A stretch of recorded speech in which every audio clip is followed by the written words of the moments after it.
아침 묵상 하루한 장 시작하도록 하겠습니다. 먼저 기도하시겠습니다. 하나님 아버지, 낮과 밤이 일교차가 큰 환절기 가운데 있습니다. 우리 성도들 건강 잃지 않도록 붙드시고 인도해 주옵소서. 하나님, 세상에 냉소와 죄의 어둠이 공존하는 가운데 있지만 참 사랑, 참 평강이 되시는 그 하나님을 늘 가까이 하게 하심으로 우리의 영혼이 또한 강건하기를 원합니다. 오늘도 하나님을 찾고자 말씀을 대합니다. 이 말씀이 만나기를 원합니다. 또 기도할 때에 시원케 됨이 경험되기를 원합니다.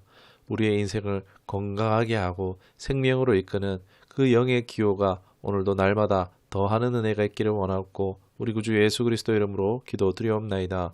아멘. 오늘 함께 하실 말씀은 사무엘상 9장의 말씀입니다. 15절과 16절의 말씀을 보시도록 하겠습니다. 사울이 오기 전날에 여호와께서 사무엘에게 알게 하여 이르시되 내일 이맘때에 내가 베냐민 땅에서 한 사람을 내게로 보내리니 너는 그에게 기름을 부어 내 백성 이스라엘의 지도자로 삼으라. 그가 내 백성을 블레셋 사람들의 손에서 구원하리라. 내 백성의 부르짖음이 내게 상달되었으므로 내가 그들을 돌보았노라 하시더라. 아멘. 이스라엘 백성들은 8장에서 보면 하나님의 이제 왕을 세웠을 때 이런 일이 있을 거야 라는 경고에도 불구하고 하나님의 통치를 바라기보다도 인간 왕을 더 사모하는 것을 볼 수 있었습니다.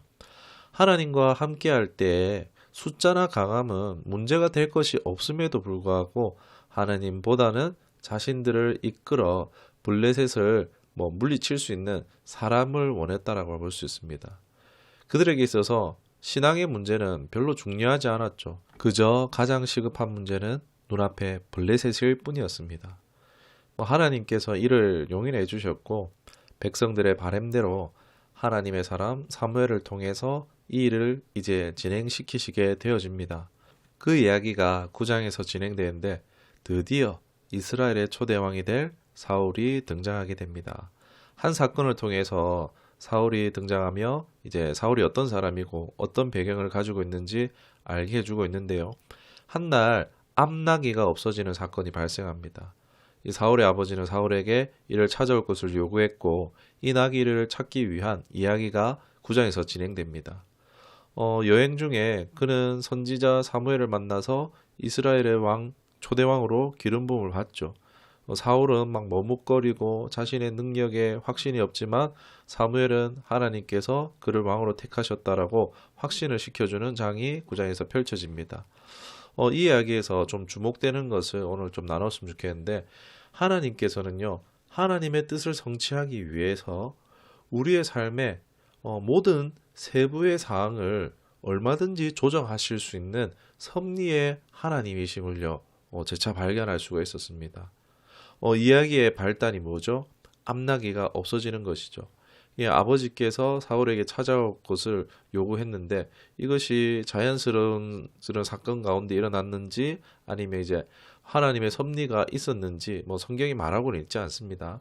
그러나 분명 사울과 사무엘이 만나게 하는데 중요한 계기를 제공하는 것을 볼 때에 이 암나귀가 없어지고 또 아버지가 사울을 보내는 부분에 있어서 하나님의 섭리가 있었다라고 생각해 볼 수 있을 것 같습니다. 이끌어 나오긴 했지만 사울은 나귀의 그림자도 찾지 못하였고 도리어 자신이 늦어져서 아버지께서 염려할까 해서 집으로 돌아가고자 합니다. 만일 여기서 사울이 돌아가 버린다면 사무엘과 만남은 무산되고 말 것입니다. 그러나 사울이 섭리의 길에 들어선 이상 어떤 난간도 하나님의 섭리로 해결되는 것을요, 이 9장에서 볼 수가 있는 것입니다. 사울과 함께 있었던 사환이요, 제안을 합니다. 눈앞에 보이는 저 성읍에 선견자가 있습니다. 라고 하면서 이제 다시 사울이 집이 아닌 계속 찾도록 격려하는 것을 볼 수 있습니다. 그런데 또 새로운 난간이 생겨요. 사울이 말합니다. 야, 선견자 찾아가 보려면, 물어보려면 예물이 있어야 되지 않냐? 나 예물 없는데? 라면서 안 된다. 이런 반응을 보여주고 있습니다. 그런데 어떻게 됩니까? 마침 사환에게 또 약간의 은전이 있었던 것입니다. 다시 사무엘을 만나러 갈 수 있는 길이 열리게 된 것입니다. 그리하여 다시금 사울로 한 발을 더 내딛게 하시는 하나님의 섭리를 볼 수 있습니다. 그런데 여러분 생각해 보길 원합니다. 문제가 사무엘을 언제 어디서 만날 수 있냐라는 것입니다. 여러분 지금처럼 통신이 발달하지 않은 상황에서 전혀 소식을 모르는 상태에서 쉽게 만날 수가 없겠죠. 그것도 갑자기 찾아왔는데 그것이 가능하겠습니까? 그러나 어김없이 하나님의 섭리가 또 있습니다. 물을 깃는 소녀들을 만나게 되는데 이 소녀들이 너무나 정확하게 사무엘에 대한 정보를 알고 있고 전해 듣게 됩니다. 그러니까 이 장면들을 그냥 뭐 쭉 우리가 볼 수도 있지만 그런 하나님의 섭리의 관점에서 볼 때 사울이 주춤하고 헤맬 때마다 하나님께서는 적재적소에 안내소 같은 배치를 통해서 단번에 사울이 왕으로 설 수 있는 한 치의 오차도 없이 하나님께서 인도하시는 것을 발견할 수가 있다는 것입니다. 여러분 우리도 이런 일이 이 신앙의 안에서 종종 경험할 수 있다는 거예요. 막 그토록 노력해봐도 내가 막 수고했던 막 풀리지 않던 일들이요. 그런데 또 어느 시점에 가서는 너무 놀랍게 착착착착 진행될 때가 있습니다. 무슨 얘기입니까? 사람의 힘으로 능으로 되는 것이 아니라 하나님의 행하심으로 되어지는 것을 알 수 있는 부분이라고 할 수 있겠죠. 보니까 사무엘은 또 이미 사울을 이스라엘의 왕으로 초대 왕으로 기름 부으라는 하나님의 명령을 받고 있었습니다. 그래서 사울이 사무엘의 집에 도착했을 때 하나님은 그들의 사이에 극적인 만남을 주선하셨던 것입니다. 사무엘과 사울이 이 만남이 우연 같지만 결코 우연이 아니었습니다. 오히려 그것은 그분의 백성을 위한 하나님의 계획의 일부였던 것이죠. 하나님은 이스라엘을 이끌 왕을 세우시겠다 약속했고 사울과 그의 나귀 찾기를 이용해서 그분의 계획을 이루신 것입니다. 이 이야기는 우리가 보지 못할 때에도 하나님은 항상 우리의 삶에서 일하고 계시다라는 것을 상기시켜 줍니다. 하나님은 항상 우리를 그의 목적을 향해 인도하시는 섭리의 하나님이신 줄 믿습니다. 그분은 그분의 계획을 성취하시고 그분의 뜻을 이루시기 위해서 우리의 가장 작은 세부의 상황까지도 섭리하시고 사용하실 수 있다는 것이 참 놀랍기 그지없습니다. 이야기를 묵상하면서 우리는 하나님께서 우리의 삶을 주관하신다라는 사실을 알고 또한 위안을 얻을 수 있기를 소망합니다. 우리는 그분이 하시는 일을 이해하지 못할 때에도 하나님의 섭리를 신뢰할 수 있는 것입니다. 우리는 하나님께서 항상 우리의 유익과 그분의 영광을 위해 일하고 계시다는 사실을 알고 늘 그 안에서 평강을 누릴 수 있기를 주님의 이름으로 축원합니다.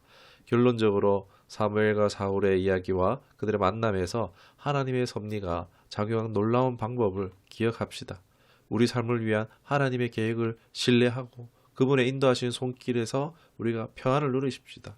모든 일을 그의 선하시고 온전하신 뜻을 위하여 역사하시는 섭리의 하나님께 항상 영광을 올려드리는 우리 모두가 되기를 주님의 이름으로 축원합니다. 기도하겠습니다.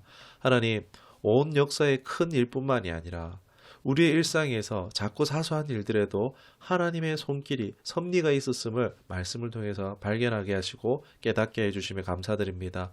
그동안 혹 잘못 선택할까, 내가 잘못해서 실수하는 것은 아닌가 두려운 생각들이 많았지만 사울을 이끄신 하나님을 보면서 실수할 수 있을지라도 이제 두려워하지 않겠습니다. 하나님은 얼마든지 우리를 다시 바른 길로 인도하실 수 있는 하나님이심을 믿습니다.